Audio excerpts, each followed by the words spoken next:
Muito bem, muito bem, muito bem, muito bem. Estamos de volta, vocês aí, eu aqui e a minha colinha na minha tela. Então vamos lá que eu vou compartilhar essa tela com vocês. 3, 2, 1, tela! Aí, muito legal. Hoje nós vamos conversar sobre 12 tendências do web design para 2024. Não só para o web design, mas design de uma forma geral. Vou me ater aqui ao web design, tá? E aí eu dividi, como vocês podem ver aqui, eu dividi essa nossa brincadeira em 4 partes: aparência, projeto, interações e um bônusinho no final, assim como o meu cafezinho, um bônus para vocês. Então, bora lá. Em aparência, eu tenho 5 coisas para conversar com vocês. A primeira delas, gráficos mais densos e ricos. Como assim, Ricardo? Na última década, nós passamos por um movimento minimalista no design. Sites mais leves, com menos elementos, design de ambiente mais limpo, com menos elementos. Então nós passamos por uma onda minimalista. Mas a tendência é que daqui para frente retornem mais elementos, tá? Um design mais denso, com mais elementos, mais rico visualmente. Não que o design minimalista vá desaparecer, ele não vai desaparecer, mas vamos ver uma crescente de layouts com mais gráficos, com mais elementos visuais que vão auxiliar a nossa percepção da mensagem. Vejam, eu não estou dizendo que os layouts vão se tornar poluídos, não é isso. Poluição é aquilo que se aglutina, se aglomera sem somar em nada, sem nos ajudar em nada. Eu estou falando de layouts com mais elementos que nos ajudam. Segundo, esquemorfismo. Que palavrão é esse, Ricardo? Deixa eu dar um zoom aqui para melhorar. Eu gosto sempre de deixar maiorzinho na tela, né? Esquemorfismo. O que é isso? É o uso de elementos da vida real, tá? No virtual. Quem é da época vai se lembrar de que quando a gente ligava o Windows ou algum outro sistema operacional, os ícones eram mais realistas.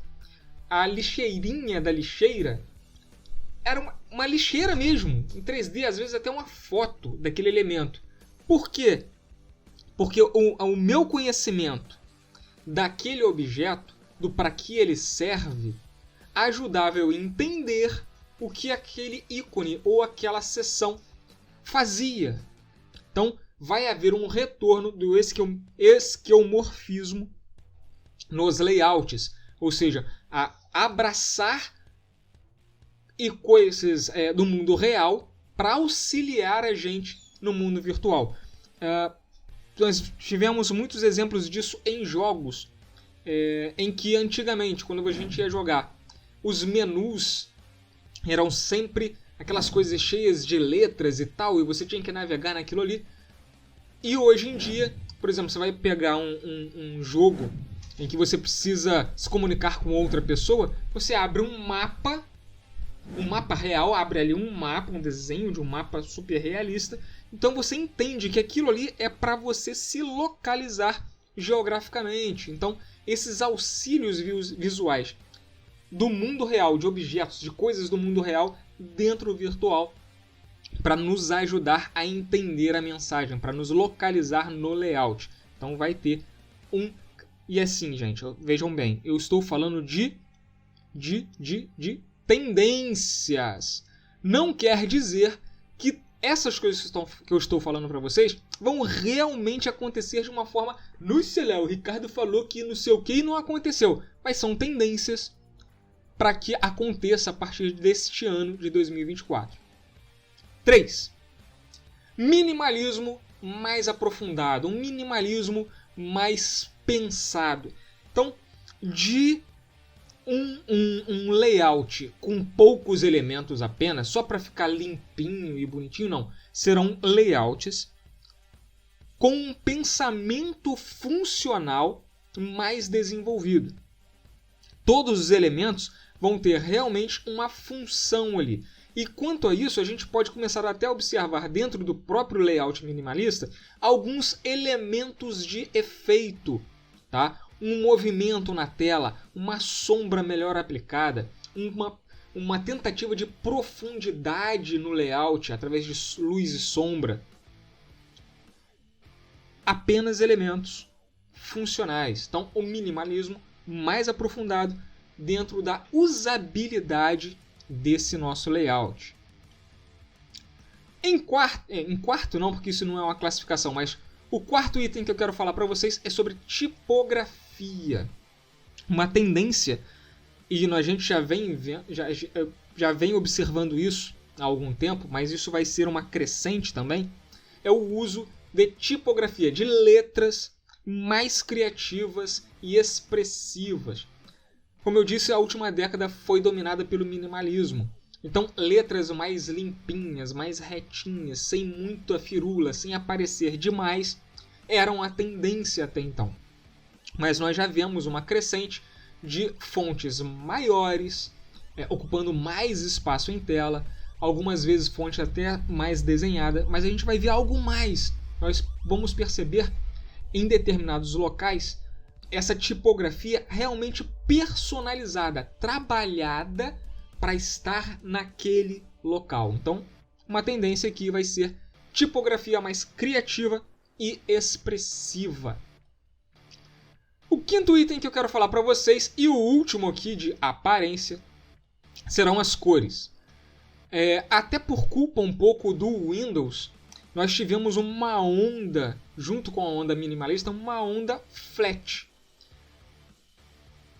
E junto com essa onda flat vieram muitas cores mais pastéis, mais suaves, com menos intensidade, com menos vibracidade. Existe essa palavra, Ricardo? Existe.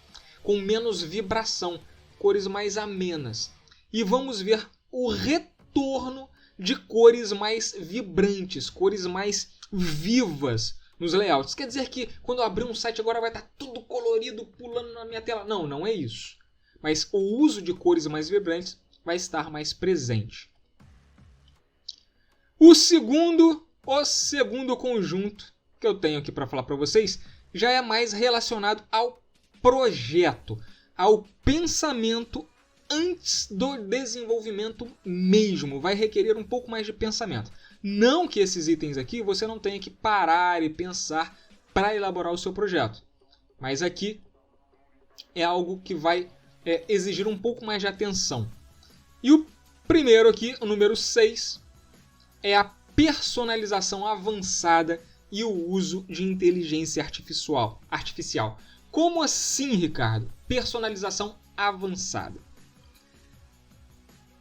Nós já entendemos, nos últimos 3, 4 anos, nós viemos nos aprofundando de que o estudo da persona, o estudo dos nossos leads, o entendimento sobre o comportamento humano, ele é extremamente importante, ele é importantíssimo para a nossa comunicação com os nossos leads, com os nossos clientes. E daqui para frente isso vai se acelerar, principalmente por conta do uso da inteligência artificial. Então vai ser comum termos várias páginas, inclusive, mudando a sua forma de falar, mudando a forma de apresentar uma ideia, mudando as imagens de acordo com o público que vai acessar essas páginas. Por exemplo, eu tenho uma página que trata de um produto ou serviço relacionado a crianças, a estudantes. Eu posso ter uma comunicação voltada para o estudante, eu posso ter uma comunicação voltada para os pais, eu posso ter uma comunicação voltada para os professores, eu posso ter uma comunicação voltada para profissionais de área que atendem essas crianças. Tá? E o meu produto ou o meu serviço ser o mesmo, só que a forma de apresentar e falar sobre ele para cada grupo vai ser diferente. Por quê? Porque eu vou buscar uma personalização avançada. E aonde entra a inteligência artificial? Nas análises de dados sobre esses perfis.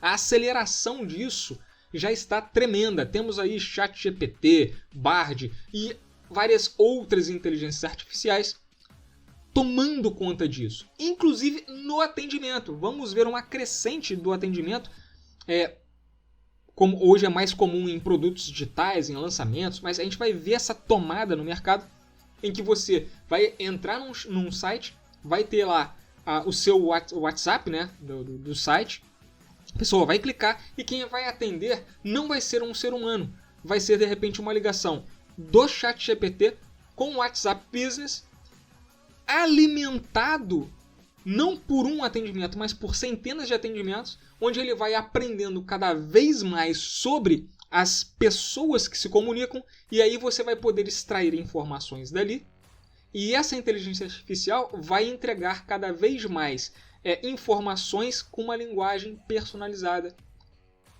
para quem está te chamando nesse atendimento. Então, fica ligado, mas é uma coisa mais de projeto, não está diretamente ligado ao layout, à aparência, mas é algo de projeto que vai tomar conta a partir deste ano. Já houve um começo, mas eu acredito que isso vai ser uma crescente muito acelerada daqui para frente. Também em projeto, mas diz muito respeito também à aparência, mas eu coloquei em projeto, porque é algo que pouca gente ainda está pensando, que é o Dark Mode ou temas escuros. Normalmente, aplicativos, como você está vendo o meu aplicativo, essa tela aqui que eu estou compartilhando, está em Dark Mode. Eu posso mudar aqui para outros layouts, tá? Mas um Dark Mode mais cinza, um Dark Mode mais colorido, mas ele poderia ser um fundo branco, mas eu prefiro assim. Por quê? Porque isso descansa os meus olhos. Só quando eu estou à noite? Não, também durante o dia. Claro que se eu estiver num ambiente muito iluminado, o Dark Mode ou tema escuro não é apropriado. Aí sim, um tema claro para que a luz emitida pelo aparelho, principalmente o celular, consiga ser suficiente para competir com a iluminação ambiente. Então, já pensar em projetos de site, lembrando sempre que as pessoas estão com o telefone na mão e muitas vezes a gente vai alcançar essas pessoas quando elas já estão deitadas ou estão relaxando em casa num ambiente mais escuro, e elas podem estar trocando ali, como eu mesmo faço, no celular delas, para navegar no ambiente escuro, no Dark Mode. E se seu site não estiver preparado para essas mudanças, pode ser que a aparência, quando ela forçar lá no navegador dela, entrar no Dark Mode, pode ser que o seu site tenha um layout extremamente prejudicado. Então é importante a gente pensar nesses pormenores. Estou falando isso só para os desenvolvedores, só para web designers? Não. Para você que tem um lançamento de um produto, você que vai construir sua página de lançamento, cara, pensa nisso. O quanto eu posso ter a minha venda, a minha captura prejudicada se eu não estiver me adequando aos temas escuros. 8º ponto, design semântico e estruturado. Esse aqui vai muito de encontro com os web designers, tá? E aí você que está contratando alguém, fique esperto nisso. O que é esse design semântico? Antigamente, tudo no design, né? A gente tinha lá o HTML, e aí dentro do HTML nós dividíamos a tela sempre com um negocinho chamado div. Tá? Eu não quero explicar tudo o que é div, o que é HTML, não quero. Mas para você entender as divisões na tela em código, as pessoas se acostumaram a usar esse cara aqui, tá? Div.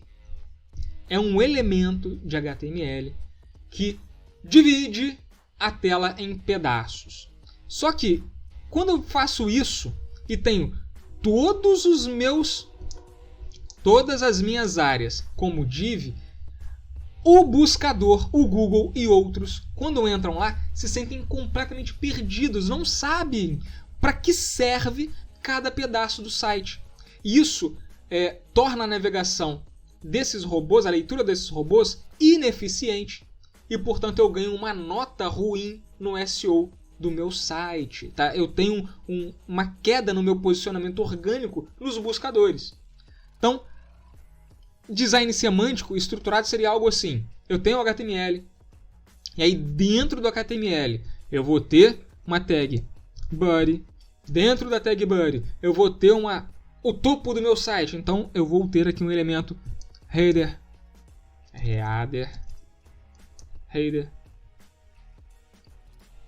ou head, tá? Então eu vou ter aqui, vou traduzir isso aqui melhor. Aqui eu vou ter o topo, vou ter a logo, vou ter o menu, tá? Aí eu vou ter itens de menu. Assim vai ficar mais fácil para quem não desenvolve sites entender. Aqui eu vou ter o meu conteúdo. Aqui eu vou ter o título do site. Aí depois eu vou ter aqui um artigo, né? Pode ser do meu blog. Aqui, digamos que isso aqui seja uma página de um artigo de blog. Aqui eu vou ter o título do artigo.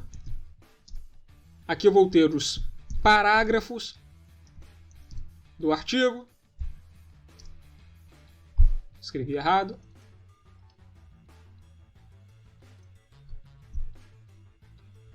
Parágrafos do artigo. Aqui eu vou ter um subtítulo do meu artigo e por aí vai. Aí um outro parágrafo, mais parágrafos. Então eu vou, quando o robô entrar aqui, ele vai entender perfeitamente o que é cada pedaço do meu site. Tá? E isso deixa mais claro para ele qual é o assunto daquela página, quais são as divisões, né? Qual é o assunto do site, qual é o assunto da página, quais são as divisões de assunto ali dentro. Ele vai entender melhor o conteúdo e vai te posicionar melhor. Tá? Então, uma atenção ao design semântico e estruturado. Até então, pouca gente vinha falando sobre isso, pouca gente vinha dando real atenção ao desenvolver as páginas dessa forma, só que, com o avanço das tecnologias dos buscadores, cada vez mais as pessoas vão dar atenção a isso. E se você está contratando alguém para desenvolver e essa pessoa não dá atenção a isso, ela vai estar te prejudicando. Tá? Em interações, nós temos aqui o primeiro, microinterações e animações sutis. Assim como você passa o mouse em cima de um botão e ele acende, ou ele muda um pouquinho de cor, ou ele projeta uma sombra. Quando você arrasta o mouse por cima de elementos na página e elas se movimentam levemente para indicar que você está passando por ali. Quando você coloca ou clica sobre algo e aquilo abre suavemente na tela para você, todas essas microinterações e animações vão indicar para o usuário o que está acontecendo ali, em que parte ele tem que prestar atenção, para que parte ele tem que fixar o olhar dele. Isso ajuda não só na interação, como também na retenção dessa atenção dentro da página. E é claro, a gente não pode exagerar. Então, microinterações e animações sutis. Por último aqui, em interações, não é uma novidade, já existe há um tempo, mas eu acredito que esse ano vai voltar com força o uso de rolagem parallax. Que é isso, Ricardo? Quando você vai subindo o site e existem elementos, a velocidade em que a página sobe, aquele elemento sobe ou se movimenta em uma velocidade diferente da velocidade da rolagem da página, dando uma sensação de disrupção daquele elemento com o restante da página. Isso vai chamar a atenção da pessoa para aquele elemento. Então, esses elementos precisam ser sempre somatórios. Tá? Não coloque qualquer coisa aleatória com movimento parallax. Use coisas que realmente vão somar na interação do usuário para que aumente a percepção dele para aquilo que você quer comunicar. Eu acredito que a partir desse ano a rolagem parallax vai voltar e crescer nos sites que vão aparecer por aí. E como bônus eu separei 2 itens extras que não se encaixam nem muito bem em todas as outras categorias que eu falei. O primeiro é a prova social. Ah, Ricardo, prova social é só para página de captura e para quem está mexendo com essas coisas de lançamento. Não, não é. As pessoas estão cada vez dando mais importância para a prova social em todos os lugares. Eu já falei sobre isso aqui. Exemplo de e-commerce. Os e-commerces que permitem, que alimentam em você o desejo de compartilhar a sua experiência com aquilo que comprou, né? Te dando até algumas vantagens numa próxima compra. Se você comenta lá o que você achou do tempo de entrega, se o produto chegou bem ou não, falando para você tirar foto do produto e postar lá. Por quê? Porque eles já entenderam que essa prova social compensa para o vendedor. Caraca, vou comprar isso aqui. Porque lá, as pessoas além de falarem bem, estão colocando fotos. Eu estou vendo como é que é. As pessoas realmente buscam essa prova social. É claro que um lançamento, um depoimento, cara, se atentem a isso. E dentro de prova social vai haver uma crescente de fotos e vídeos. Já vem acontecendo, mas isso aqui vai crescer, tá? Então, se atentem à prova social para os seus sites. E, por último, mas não menos importante, talvez o mais importante de todos, bom senso, né, gente? Bom senso. Bom senso é bom demais. Se não fosse bom, não tinha essa palavra no começo. Então é bom senso. Isso tudo que eu falei é muito bonito, é muito legal, mas deve ser usado com cautela e bom senso, sem exageros, realmente examinando qual a necessidade daquele elemento ou não, para aquela comunicação específica, o que vai funcionar com o seu público e usar as coisas com bom senso. E é isso, o vídeo de hoje acabou, eu espero que vocês tenham gostado. Eu esqueci ao longo do vídeo, estava tão afim de entregar esse conteúdo que eu esqueci ao longo do vídeo, mas se gostou, curte, comenta, compartilha. Tamo junto e até a próxima.